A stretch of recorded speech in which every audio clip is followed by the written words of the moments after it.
Dobrý deň, moje meno je Robo, som zakladateľom športovej organizácie Rioso. Vedľa mňa sedí kolega Janko Smatana, ktorý zastrešuje Slovensko pre Rioso. Rádi by sme vám predstavili našu spoluprácu s rôznymi športovými klubami, ktoré fungujú v Prahe, ale aj v Bratislave na Slovensku. Dal by som Jankovi teraz slovo, ako fungujeme v Bratislave na Slovensku.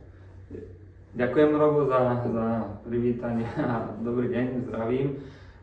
Ja by som začal tak, že nás oslovil jeden klub, že cítia, že majú nejaké nedostatky bežecké, atletické a nemajú kapacity, alebo ten tréner nemá kapacity to riešiť na nejakej úrovni, s nejakou profesiou, aby to vyzeralo profesionálne. Tak nás oslovil, že či by sme mali túto možnosť. Tak som volal Robovi. Robo už takúto spoluprácu v Prahe má, teda vieme to robiť, vymenujeme si zase nejaké know-how, nie je to nič, čo by nebolo z Prahy overené. Prišli sme teda do klubu, dohodli sme sa, nastavili sme si nejaké tréningy a teda funguje to tak, že je tam nedostatok tých atletických schopností tých detí. To znamená nejaké tie správne techniky behu, nejaká tá lokomočná rýchlosť, nejaké tie akcelerácie, decelerácie a tak ďalej. To znamená, my sme prišli do klubu, ktorý nás oslovil, aby sme im s týmto pomohli. A samozrejme aj o tomto je Rioso, že my máme ľudí, ktorí to vedia robiť, ktorí vedia prísť k vám do klubu raz za týždeň, dvakrát za týždeň, raz za mesiac podľa vašich preferencií. A s tým vám vieme pomôcť, respektíve to nejako v vašom klube nastaviť a my to potom vieme nejako supervizorovať. Takže aj toto je cesta, ako vie Rioso fungovať. Presne ako Janko povedal, ako to funguje v Bratislave, tak na podobnej báze fungujeme aj v Prahe. Tam máme tých spolupráci viac, máme spoluprácu s fotbalovým klubom, kde robíme atletické tréningy. Máme spoluprácu s fotbalovým klubom, kde robíme aj futbalové tréningy. Ďalej tam máme rugbystov, kde robíme silové tréningy pre tých rugbystov, ale aj atletické. Presne ako hovoril, tá atletická príprava je dôležitá pre každého športovca, či už je to ako lokomočná rýchlosť, zrýchlenie, koordinácia, odrazová sila a tieto atributy. Takže máme na to odborníkov, trénerov, ktorí externe vstupujú do týchto klubov a robia tam tieto dané tréningy.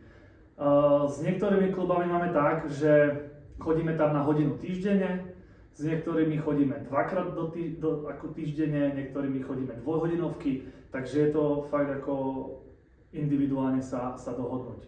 Tam ide o to hlavne, že ten daný klub nemá na to, dajme tomu, vyškolených trénerov, respektíve nemá na to trénerskú kapacitu, aby to zvládali sami, tak oni nás oslovia a my im v tomto vlastne pomáhame.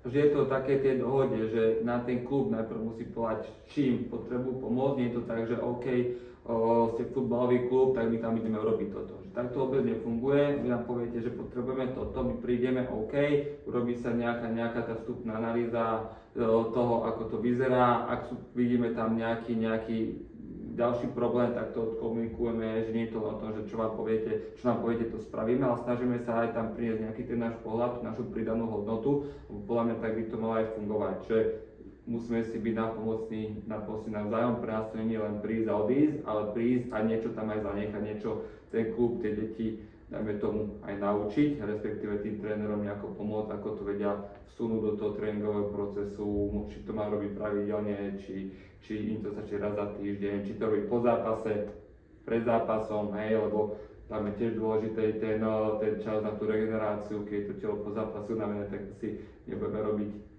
nejaké komplikované veci. Takže vždy je to o tej dohode a hlavne to, čo ten klub potrebuje.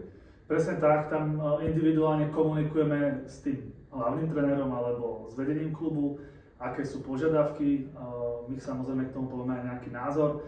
Napríklad s tými rugbystami to máme tak nastavené, že v zimnej sezóne s nimi robíme silovú prípravu, normálne vo fitku, a v tej letnej sezóne, keď je vlastne vonku teplo, pekne, tak sme vonku na atletickej dráhe a robíme atletiku. Takže dá sa to aj takto rozdeliť. Nejaký silový tréning, atletický tréning, dá sa to nakombinovať podľa vašich požiadavkov. Takže Pokiaľ by ste mali záujem o nejakú takúto spoluprácu, tak určite nás môžete kontaktovať. My prídeme k vám priamo do klubu, sadneme si, dohodneme sa, akým spôsobom by to mohlo fungovať a určite radi pomôžeme. Takže riosov.cz alebo riosov.sk, máte tam kontakty, sú tam dotazníky, stačí nám napísať a teda buď ja za Slovensko alebo Robo za Česko, Rej sa ozveme, aj prídeme, Rej sa dohodneme, radi vám pomôžeme. Tak sa majte pekne a budeme sa tešiť. Dovidenia.